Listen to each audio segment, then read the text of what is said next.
This is a story about what happens when a society or culture reinforces what it considers a strength, when that strength is actually our downfall, and leading into that is going to lead us to burnout. The last 5 to 7 years-ish, I've learned a lot. I'm definitely wiser, and so looking back at what I'm about to say does pain me, but essentially, I would make my perfectionism and my obsessive compulsive personality disorder a professional and positive personality trait, a reason why people should hire me, and evidence that I do good work, or like reasons I do good work. Now, I didn't come out and say this, but application materials like a resume, letters of reference, even my portfolio, my cover letter, they were all what I would call perfectionist coded. We absolutely must brag when it comes to interviews, and I'm not talking about not bragging in interviews, because interviews are a chance to get us one step closer to creating the life that we want to live oftentimes. And I'm also not saying that I shouldn't have underscored some of the things that I might have, such as attention to detail or work quality, or doing things right, which I define as accurately and ethically. What I am saying is that my application materials and my mindset around how I viewed my past achievements and high achieving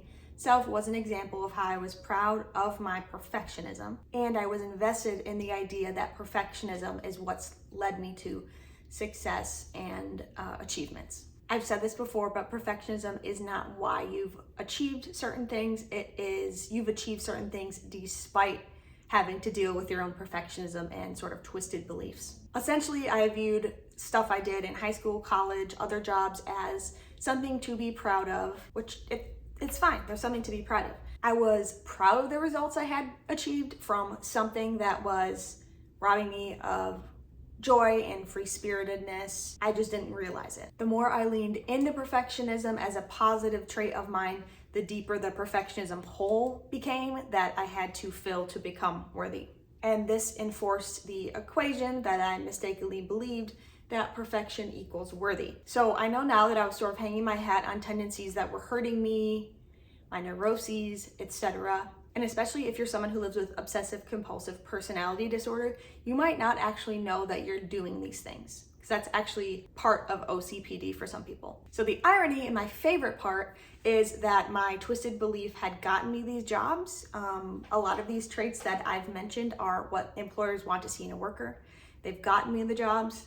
They've led me to success in the jobs, which employers also want to see, but ultimately have led to my demise in jobs. I have plenty of evidence of this.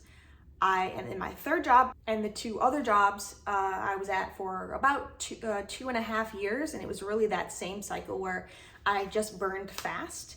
And I'm not saying that was the only reason either that I left those jobs, but 100% the way that my mind was working, and I was having these beliefs, and they were translating into certain compulsion, obsession actions with how I did things, was a huge part of why I wasn't able to sustain working in those roles. So branding yourself as a quote unquote perfectionist for hire leads you straight to burnout. You do not want to do this. You want to be, first of all, wake up and see sort of actually that this perfectionism is keeping you from doing things that you want to do, instead of investing in it more and like doubling down in thinking that perfectionism is the reason you've achieved certain things and therefore are worthy.